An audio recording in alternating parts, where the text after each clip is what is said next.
नमस्कार प्रिय विद्यार्थियों, वीके नॉलेज इलेक्ट्रिकल में आप सभी का स्वागत। एनसीवीटी आईटीआई के सीबीटी एग्ज़ाम होने हैं वर्ष 2024 में। इलेक्ट्रीशियन वालों के लिए, जो बच्चे सेकेंड ईयर का एग्ज़ाम देने वाले हैं, उनके लिए मोस्ट इंपॉर्टेंट क्वेश्चंस की क्लासेज सीरीज़ हमने स्टार्ट कर रखी है। आज हमारी ये क्लास नंबर 2 है। इससे पहले भी हमने एक क्लास आपको थ्योरी की और एक क्लास एम्प्लॉयबिलिटी स्किल की भी दे दी है।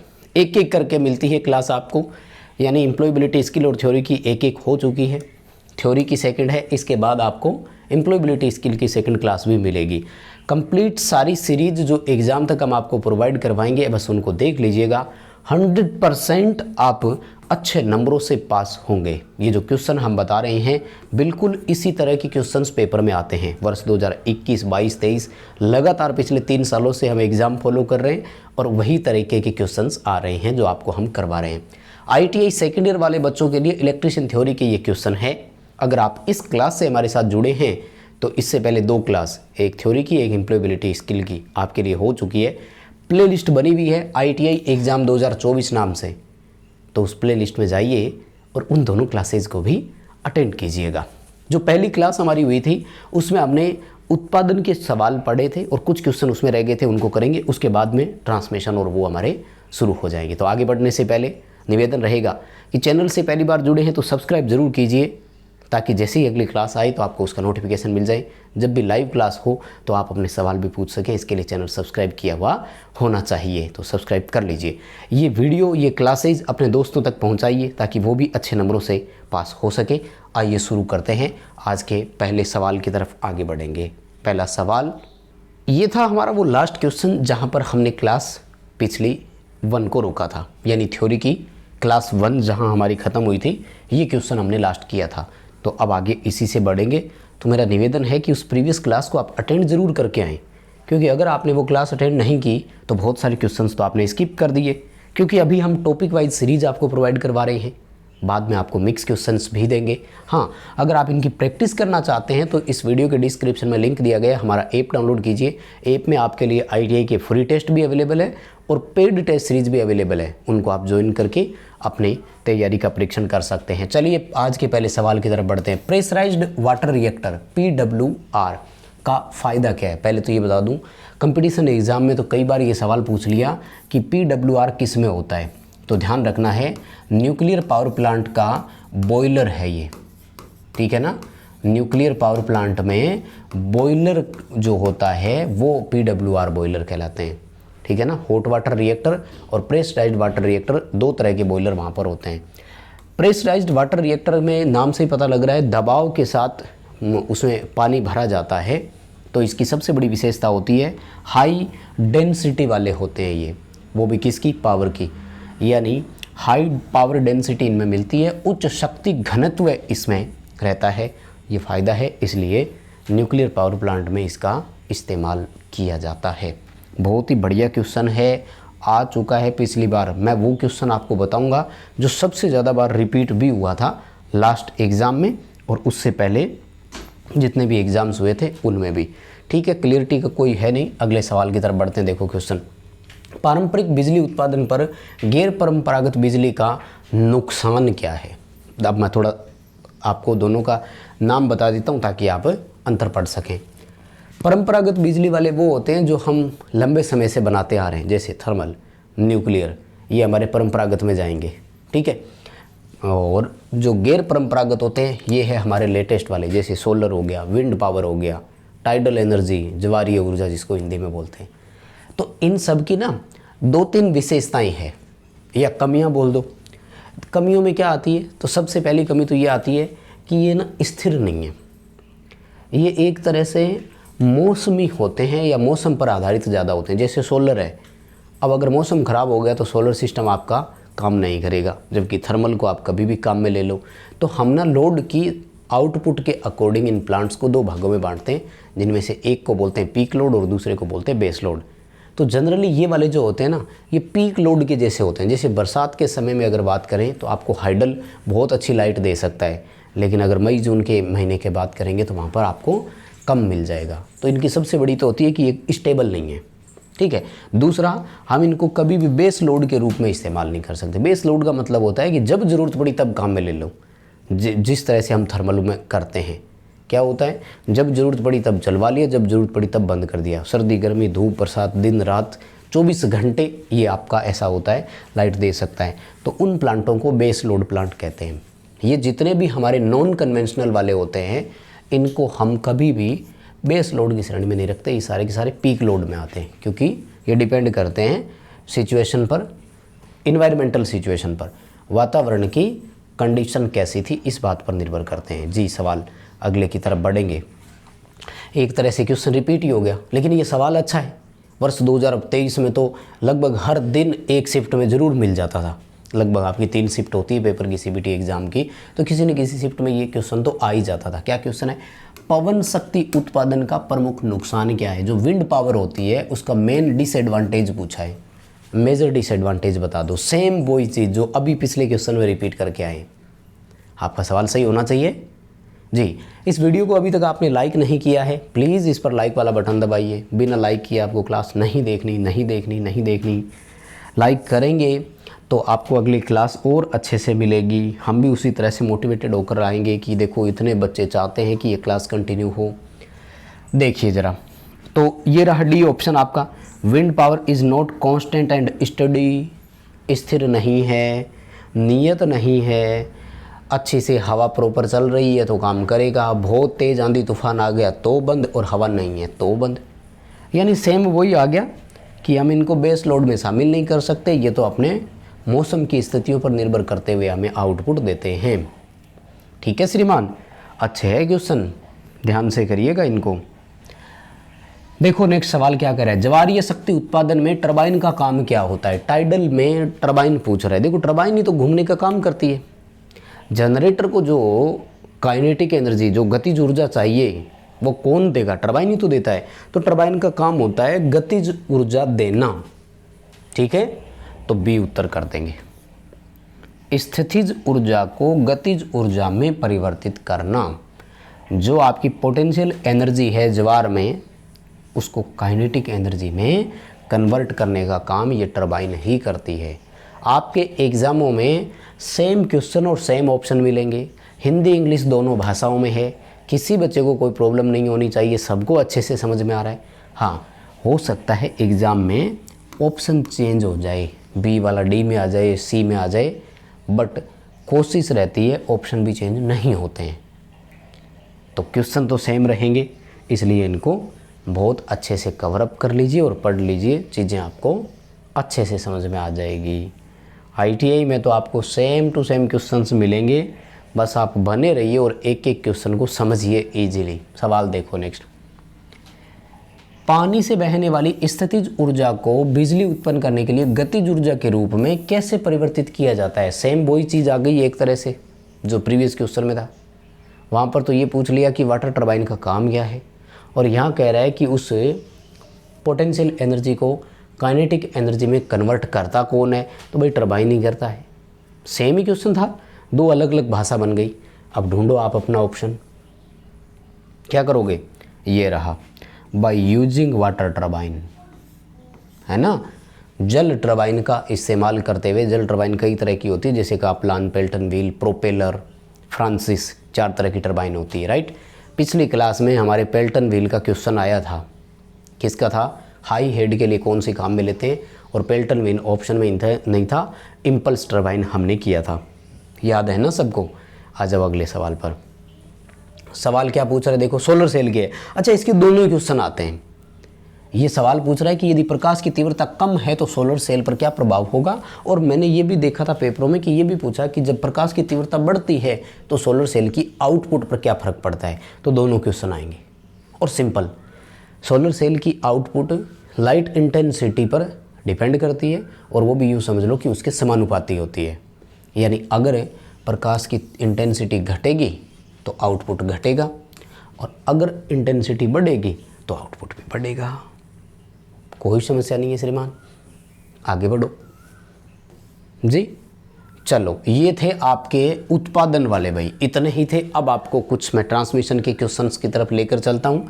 उत्पादन के सारे सवाल एक बार करवा दिए, इसमें कुछ और बचेंगे तो आपको मिक्स क्वेश्चन की जो सीरीज प्रोवाइड करवाएंगे उसमें डलवा देंगे आपके लिए। चलो अब शुरू करते हैं ट्रांसमिशन के क्वेश्चन, जो इनमें से भी पेपरों में आते हैं। यानी पावर सिस्टम के हमारे सारे सवाल जो है ना, ये इन 2 से 3 क्लास में कंप्लीट हो जाएंगे। और आपके इलेक्ट्रिशियन थ्योरी में जो 38 क्वेश्चन आएंगे, मैं बता रहा हूँ, सारे हमारी इन क्लासेस में से मिलेंगे। तो आप बने रहिएगा और सारा देखिएगा, ठीक है जी। हाँ, वीडियो को लाइक और शेयर करने का आप काम ज़रूर करेंगे। और डिस्क्रिप्शन में लिंक है, हमारा टेलीग्राम ज्वाइन कर सकते हैं। ये क्वेश्चंस आपको वहाँ भी देखने को मिल जाएंगे। देखो क्वेश्चन क्या करें। वितरण प्रणाली में यानी डिस्ट्रीब्यूशन में वितरकों को सब स्टेशन से कौन सी विद्युत लाइन जोड़ती है? डिस्ट्रीब्यूटर की बात कर रहा है। अगर आपको इन क्वेश्चन पे डायरेक्ट आना है तो मैं डायरेक्ट बता दूंगा, नहीं तो एक छोटा सा एग्जांपल दे देता हूँ। दरअसल हमारे पास 33/11 के GSS होते हैं, है ना, ग्रिड, छोटा ग्रिड सब स्टेशन जो डिस्ट्रीब्यूट करने के काम आता है। यानी इसकी इनपुट 33 होती है और आउटपुट ये क्या करते हैं, 11 देते हैं। जनरली यही होता है, 11 kV की लाइन जा रही होती है। तो ये जो 11 kV की लाइन होती है ना, इसको हम फीडर बोलते हैं। ये अलग अलग जगह पर जाते हैं। फिर 11 kV का वहाँ पर ट्रांसफार्मर लगाएंगे जो 440 वोल्ट में बदलेगा, और ये 440 वोल्ट हम उपभोक्ता को देते हैं। तो ये जो 440 वोल्ट की लाइन जाती है, इसे हम डिस्ट्रीब्यूटर बोलते हैं, क्योंकि ये आगे डिस्ट्रीब्यूट करेगा। फिर जैसे यहाँ पर हमने पोल लगाया और अब पोल से हम क्या कर रहे हैं, उपभोक्ता को सप्लाई दे रहे हैं, तो हम इस लाइन को बोलते हैं सर्विस लाइन, सर्विस मेन्स बोलते हैं इसे। और ये जो यहाँ से निकालते हैं ना, इसको बोलते हैं सर्विस लाइन निकालना। सर्विस लाइन या सर्विस मेन में ज़्यादा फर्क नहीं होता है। तो अभी आपको इस क्वेश्चन का आंसर क्या करना था, ए करना था। डिस्ट्रीब्यूटर को जो लाइन जोड़ती है, जो हमारे सब स्टेशन से निकलती है, हम उसे फीडर बोलते हैं। ए ऑप्शन होगा आपका यहाँ पर। सर्विस मेन्स का क्वेश्चन बहुत आता है। पोल से लेकर के उपभोक्ता के घर में एनर्जी मीटर तक जो लाइन पहुँचती है, जो केबल पहुँचती है, उसे हम क्या बोलते हैं, सर्विस मेन्स बोलते हैं। ये भी बहुत अच्छा क्वेश्चन है। कंपटीशन एग्जाम में तो सर्विस मैन का क्वेश्चन आता ही आता है। सारे क्वेश्चन अच्छे से पढ़िएगा जरूर जी माय डियर। ये देखो क्वेश्चन इंसुलेशन रेजिस्टेंस वाला है, वर्ष 2021, 22, 23, हर दिन किसी न किसी शिफ्ट में ये भी क्वेश्चन आया ही था। इस बार भी आपको देखने को मिलेगा। क्वेश्चन को अच्छे से पढ़िएगा। इंडियन इलेक्ट्रिसिटी रूल के अनुसार मध्यम वोल्टेज की घरेलू इंस्टॉलेशन में कोई भी 2 फेज चालकों के बीच इंसुलेशन प्रतिरोध का मान कितना होना चाहिए? 1 मेगा ओम से अधिक होना चाहिए, या लाइन अगर लिखी हुई आ जाए तो कई बार वो ये कह देगा कि 1 मेगा ओम से कम नहीं होना चाहिए।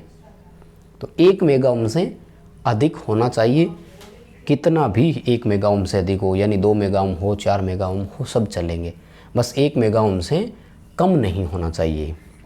एक और सवाल देखो। वैसे तो ये क्वेश्चन है डाइवर्सिटी फैक्टर का। डाइवर्सिटी को बोलते हैं विविधता गुणांक। अब विविधता गुणांक के वैसे तो देखो अलग अलग होते हैं। आप अगर उत्पादन वितरण के हिसाब से देखेंगे तो अलग होगा, और अगर वायरिंग के चैप्टर से इसे पढ़ेंगे तो इसकी परिभाषा अलग होती है। लेकिन आपको तो निम्मी ऑप्शन के हिसाब से चलना है। ए उत्तर सही होगा। मिनिमम एक्चुअल लोड बटे इंस्टॉल लोड। क्या कह रहा है ये?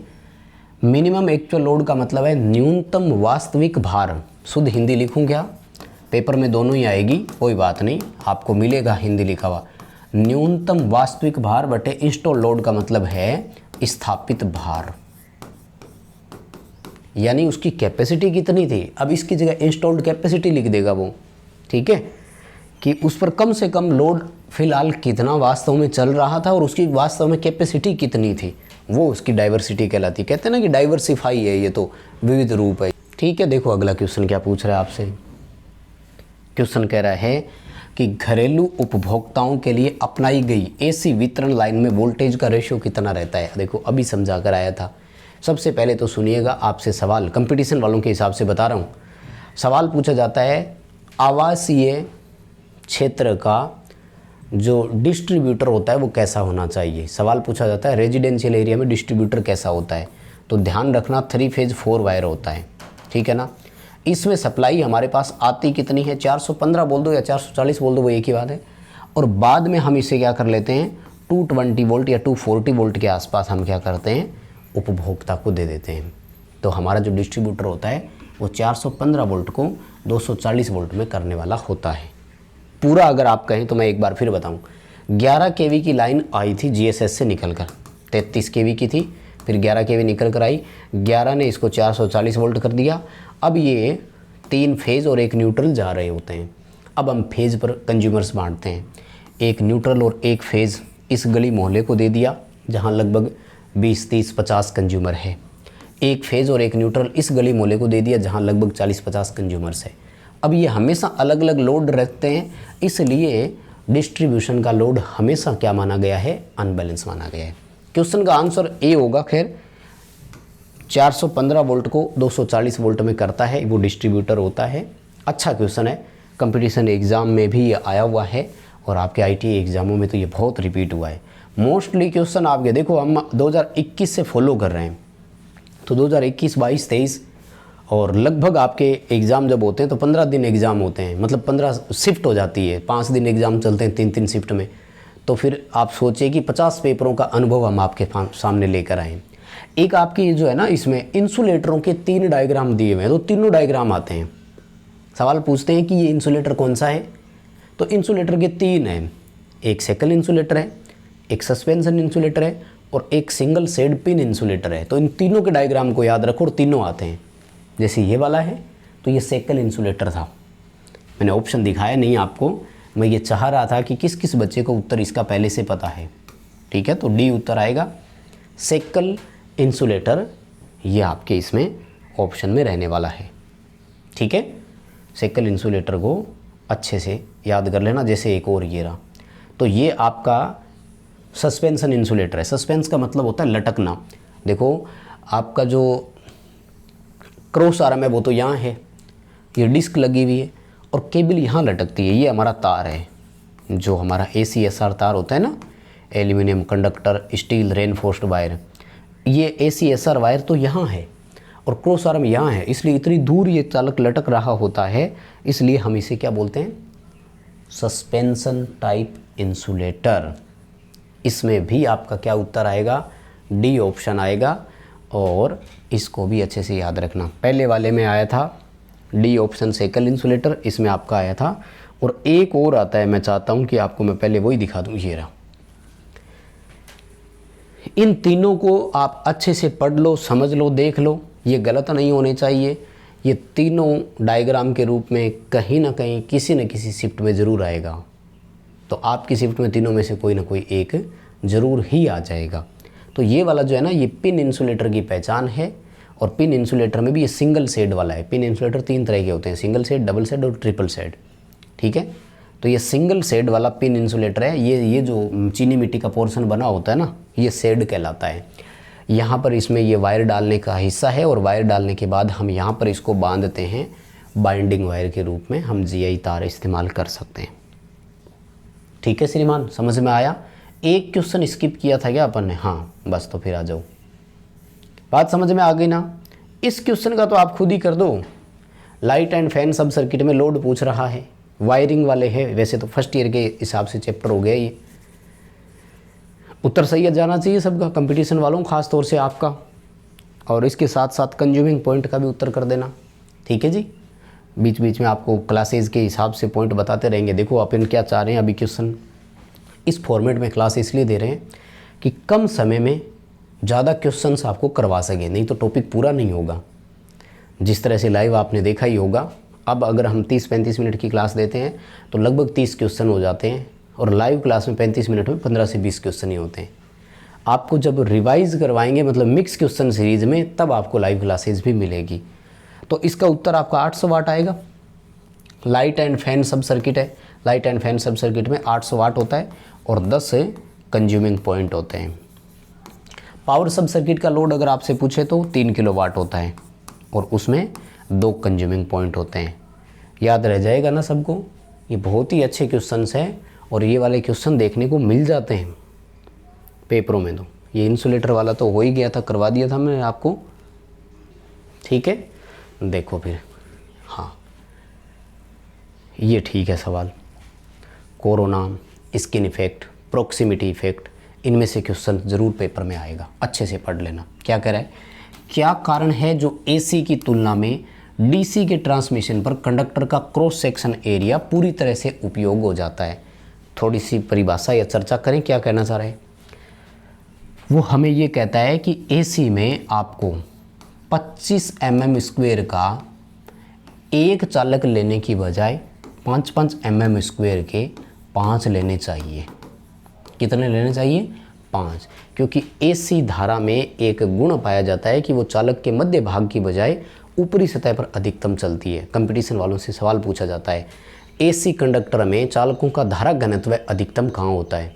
सतह पर करंट डेंसिटी मैक्सिमम होती है, सरफेस पर, मध्य भाग पर न के बराबर होती है। इसलिए वो कहता है कि वेरी हाई फ्रिक्वेंसी अगर है तो वहाँ पर होलो कंडक्टर्स यानी खोखले चालकों का इस्तेमाल किया जाता है। वो खोखले चालक जो होते हैं ना, क्योंकि उनमें बीच वाला हिस्सा तो काम ही नहीं आना है। लेकिन अगर वो DC है ना, तो जितनी धारा उसकी सरफेस में से चल रही है उतनी ही उसके सेंटर पार्ट में से भी चलती है। समझ रहे हो बात को? AC में यहाँ करंट की डेंसिटी ज़्यादा थी, बीच में कम थी, किनारे पर ज़्यादा थी। इसके पीछे कारण क्या होती है? Skin effect. और DC में स्किन इफेक्ट होता नहीं है। बी ऑप्शन आएगा, नो स्किन इफेक्ट। ठीक है श्रीमान। अब बात ये आती है कि स्किन इफेक्ट फिर है क्या और डिपेंड किस पर कर रहा है। मोस्टली मेन बड़ा फैक्टर माना गया है स्किन इफेक्ट फ्रीक्वेंसी के समानुपाती है। DC की फ्रीक्वेंसी 0, फ्रीक्वेंसी 0 है तो फिर वहाँ पर स्किन इफेक्ट भी 0 हो गया, यानी वहाँ पर कोई त्वचा प्रभाव नहीं है। इसीलिए कहा जाता है कि चालक का प्रभावी AC प्रतिरोध DC प्रतिरोध की तुलना में ज़्यादा होता है, क्योंकि DC में कोई स्किन इफेक्ट नहीं है। स्किन इफेक्ट की वजह से प्रतिरोध बढ़ जाता है। आइए अगले सवाल पर। डिस्क पिन इंसुलेटर बाहरी सतह को ग्लेजिंग द्वारा क्यों बनाया गया है और किनारों के अंदर की तरफ झुका हुआ क्यों है? पिन इंसुलेटर जो होते हैं ना, उन पर एक तो ग्लेजिंग का मतलब होता है एक तरह से, मतलब कोई कोटिंग बोल दो अपनी भाषा में, वो क्यों लगाई? आपने देखा होगा इंसुलेटर किसके बने होते हैं? बताओ, आप इसे पूछ रहा हूँ, इंसुलेटर किसके बने होते हैं? पोर्सिलिन के यानी चीनी मिट्टी के। फिर उसके ऊपर आप देखते हैं ब्राउन कलर की ग्लेजिंग होती है और किनारों से ये झुके हुए भी रहते हैं। फ्लैट भी तो बना सकते थे, ये किनारों से ऐसे उठे हुए भी तो बना सकते थे ना, जबकि उल्टे बनाए हुए हैं यूँ। तो सिंपल सी बात है, ग्लेजिंग करने से पॉलिशिंग हो जाती है। पॉलिशिंग लाती है ल्यूब्रिकेशंस, चिकनाहट। जैसे ही पानी गिरा डिस्क पर, पानी नीचे ढल गया। चिकनाई थी इसलिए टिका नहीं, और सरफेस भी ऐसी ढलान बना दी हमने। यानी हम चाहते हैं कि इंसुलेटर पर पानी ना रुके। क्यों ना रुके? क्योंकि जब हमने वहाँ तार को बांध रखा है ना, तो वहाँ स्पार्किंग की रिस्क बढ़ जाएगी, वहाँ पर कोरोजन जंग लगने की संभावना बढ़ जाएगी और इंसुलेटर पंचर हो जाएगा हमारा। क्या उत्तर करोगे ये बताओ? डी आएगा। वर्षा ऋतु में निरंतर जल प्रवाह को निष्क्रिय करते रहना। ठीक है, डी उत्तर करना। ये अच्छा क्वेश्चन है, पक्का पूरी संभावना है ये आपको पेपरों में देखने को ज़रूर मिल जाएगा भाई। पढ़ना, कवर अप करना है। अगले सवाल की तरफ बढ़ते हैं। पढ़ो क्वेश्चन को, आप भी करो मेरे साथ उत्तर। क्या आंसर दोगे? ओवरहेड लाइन के लिए इस्तेमाल होने वाले ACSR में स्टील तार क्यों काम में लिया जाता है? कुछ एक्स्ट्रा बातें और बताऊं कंपटीशन वालों के लिए। सबसे पहले तो इसका पूरा नाम किस किस को याद है? एल्यूमिनियम कंडक्टर स्टील रेनफोर्स्ड, नाम से ही पता लग रहा है। एल्यूमिनियम जो होता है वो तो धारा को ले जाने का काम करता है, यानी चालन का काम करता है, और स्टील वाला जो होता है वो रेनफोर्स्ड। रेनफोर्स्ड का मतलब होता है यांत्रिक दबाव सहन करने की क्षमता। तो फिर सिंपल सी बात है, मैकेनिकल स्ट्रेंथ या टेंसाइल स्ट्रेंथ प्रोवाइड कराता है। टू इंक्रीज टेंसाइल स्ट्रेंथ कर देना, या इसकी जगह टेंसाइल ना हो तो मैकेनिकल स्ट्रेंथ लिखा हुआ हो सकता है। वृद्धि करना भी लिख सकता है। यांत्रिक सामर्थ्य में वृद्धि करना, यांत्रिक रूप से मजबूत बनाना, तनन सामर्थ्य बढ़ाना, तन्यता बढ़ाना, कुछ भी आ सकता है। ठीक है, और इसकी एक वो कोडिंग वाला सवाल मैं आपसे पूछता हूँ, अक्सर याद है क्या? इस पर ACSR कंडक्टर पर ऐसे लिखा हुआ है 48/7। तो ये 48 और 7 क्या है बताओ? एक साधारण केबल पर लिखा हुआ हो 48/7 या 22/7, उसका मतलब अलग होता है। ACSR पर लिखा हुआ है तो इसका मतलब अलग होता है। याद रखने का तरीका बता देता हूँ। साधारण तार पर चलते हैं पहले, तो वहाँ पर तार की संख्या और गेज नंबर को बताया जाता है। यानी 48 तारें और 7 गेज नंबर है, लेकिन यहाँ नहीं है। मैं किंतु परंतु लगा रहा हूँ और बात पर याद रखना, कंपटीशन एग्जाम के हिसाब से बता रहा हूँ। 48/7 यहाँ पर मतलब क्या है, तो यहाँ पर ना नाम का तरीका याद रखो। एल्यूमिनियम बाहर होता है ना, तो ये बाहर वाला एल्यूमिनियम है, यानी 48 एल्यूमिनियम के कंडक्टर है और 7 स्टील के स्ट्रैंड्स है इसमें। और ज्ञात करने का इसका एक फॉर्मूला भी होता है, कितने स्टील स्ट्रैंड्स होंगे, ये कंपटीशन एग्जामों में आ चुका है। अगर आपको याद है तो वो फॉर्मूला जरूर लिखिएगा। आइए अगले सवाल पर, देखो क्वेश्चन क्या कह रहा है। किस प्रकार का एसी प्रसारण सार्वभौमिक रूप से अपनाया गया है? जो प्रसारण मतलब इंग्लिश में ट्रांसमिशन बोलते हैं। भारत में ट्रांसमिशन सदैव 3 फेज और 3 वायर पर ही होता है। ट्रांसमिशन कभी 4 वायर पर नहीं होगा, क्योंकि हमें न्यूट्रल उपभोक्ता को सप्लाई देने के लिए चाहिए और कहीं नहीं चाहिए। और बता देता हूँ मैं आपको, हमारी लाइनें होती है 4, primary transmission, secondary transmission, primary distribution, secondary distribution. केवल सेकेंडरी डिस्ट्रीब्यूशन ही एक ऐसी लाइन है जो 3 फेज 4 वायर की होती है।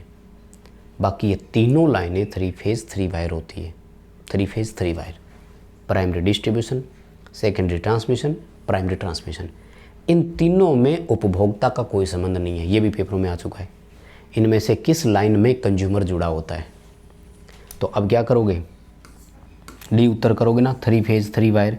ठीक है जी, जानकारी फिर देता रह रहा हूँ। बिना लाइक किए वीडियो को नहीं देखना प्लीज़, बहुत मेहनत लगती है यार, इतनी गर्मी में बुरे हाल हो जाते हैं क्लासेज लाने के लिए, फिर भी मेहनत करके चीज़ें ला रहे हैं। सो प्लीज़ एक बार लाइक वाला बटन दबाइए और ऐप डाउनलोड करके ये ऐसे ही टेस्ट सीरीज़ आपके लिए अवेलेबल है, उन्हें अटेंड कीजिएगा। इस क्वेश्चन में 2 ऑप्शन मैंने आपको नहीं दिए और आपको उत्तर बताना है बिना ऑप्शन देखे। लाइन समाप्ति पर कोने के खंभे के लिए किस प्रकार का इंसुलेटर काम में लेंगे? देखो इसने HT क्लियरली नहीं लिखा, आपको LT मानते हुए उत्तर करना है। वो कहता है कि अगर HT का क्लियरली मेंशन करेगा तभी लिखना है, अदरवाइज नहीं। तो इसके लिए कौन कौन सही उत्तर कर दिया था बताओ?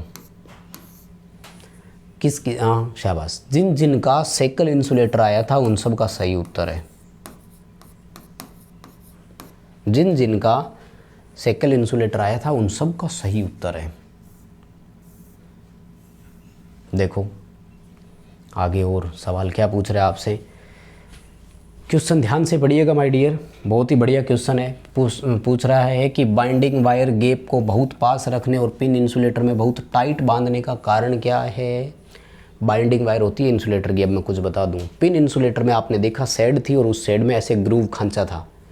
तो हम क्या करते हैं, वायर यहाँ रखते हैं इसके ऊपर ऐसे, और यहाँ से वायर को बांधना शुरू करते हैं और इस एंड तक आते हैं, बांधते हैं और फिर इंसुलेटर के वहाँ तक बांधते हैं। देखा आपने? मैं बनाता हूँ, देखो यूँ था हमारा पिन इंसुलेटर, लगभग ऐसे इस तरह से। ठीक है, थोड़ा सा बता देता हूँ, ऐसे ऊपर से यूँ था। तो यहाँ पर तार गया था हमारा, अब हम इस तार को बांध रहे हैं। यहाँ से पहले बांधना शुरू करते हैं और फिर तार को यहाँ से लेते हुए इधर से आते हैं और फिर वापस यहाँ कर देते हैं। तो ये जो टर्न होते हैं ना, ये बिल्कुल ऐसे क्लोज होते हैं। तो वो कह रहे हैं क्लोज क्यों और पूरे टाइट होते हैं? भाई लूज होंगे तो स्पार्किंग करेंगे, इंसुलेटर पंचर हो जाएगा, फेल हो जाएगा तुरंत। सिंपल सवाल। टू अवॉइड स्पार्किंग, स्पार्किंग से बचाने के लिए हमने ऐसा किया है, जो कि हम सब के लिए बहुत ज़रूरी भी था। ठीक है, तो चलो आगे बढ़ते हैं। देखो अगला सवाल देखो, क्वेश्चन पूछ रहा है विद्युत खंभे में प्रयुक्त क्रॉस आर्म का उद्देश्य क्या है? क्रॉस आर्म क्यों लगाते हैं? देखो भाई यहाँ बना रहा हूँ डायग्राम। ये पोल होता है और पोल के दोनों ओर यूँ क्रॉस आर्म लगती है। तो क्रॉस आर्म के ऊपर अपन क्या लगाते हैं? पोर्सिलिन वाले इंसुलेटर, और इन्हीं इंसुलेटरों पर अपन तार लगाते हैं। तो क्रॉस आर्म इंसुलेटरों को होल्ड करने के लिए था, इंसुलेटर चालकों को होल्ड करने के लिए था। खैर हमसे क्रॉस आर्म का फंक्शन पूछा जा रहा है, तो ये उसके लिए होगा कि इंसुलेटरों को होल्ड कर सके। क्या उत्तर करोगे? ये रहा, holding the insulator on overhead line. Overhead line में इंसुलेटरों को होल्ड करके रखना। सपोर्टिंग द लाइन कंडक्टर्स अगर आएगा ना, तो ये काम है इंसुलेटरों का। या होल्डिंग द कंडक्टर्स अगर करते तो ये काम हमारा इंसुलेटर करता, ना कि क्रॉस आर्म करता है। ठीक है, याद रह जाएगा ना। अच्छा क्वेश्चन है। चलो अगले सवाल की तरफ देखो। ये है इंसुलेटर का वो सवाल जिसकी मैं चर्चा कर चुका हूँ। इसमें क्लियरली मेंशन कर दिया इसने। क्या पूछ रहा है? HT ओवरहेड लाइन में अंतिम सिरे पर कौन सा इंसुलेटर लगाओगे? अभी केवल इतना पूछा था कि अंतिम खंबे पर या मोड़ वाले खंबे पर कौन सा लगाओगे, इसलिए सेकल कर दिया, लेकिन अब HT लिख दिया। देखो HT के लिए हमेशा डिस्क इंसुलेटर ही काम में आएगा और इंसुलेटर नहीं लगा सकते। पिन इंसुलेटर केवल 33 kV तक काम में आते हैं और वो भी सीधी लाइन में, जो स्ट्रेट लाइन होती है ना उसमें काम आते हैं। तो ये कर देना, ठीक है। बस प्रिय विद्यार्थियों, यहीं रोकेंगे आज की क्लास। वीडियो को लाइक ज़रूर करेंगे। डिस्क्रिप्शन में लिंक है, हमारा टेलीग्राम ज्वाइन कर लो, सूचनाएं वहाँ पर देते रहते हैं। डिस्क्रिप्शन में लिंक है, ऐप डाउनलोड करो। आपके लिए टेस्ट सीरीज़ अवेलेबल है, ITA वाले फ्री टेस्ट भी अवेलेबल है, आप वहाँ से अटेंड कर सकते हैं। और चैनल सब्सक्राइब करेंगे और अपने दोस्तों तक इन क्लासेस को फॉरवर्ड करने का काम भी आप करेंगे। बहुत धन्यवाद।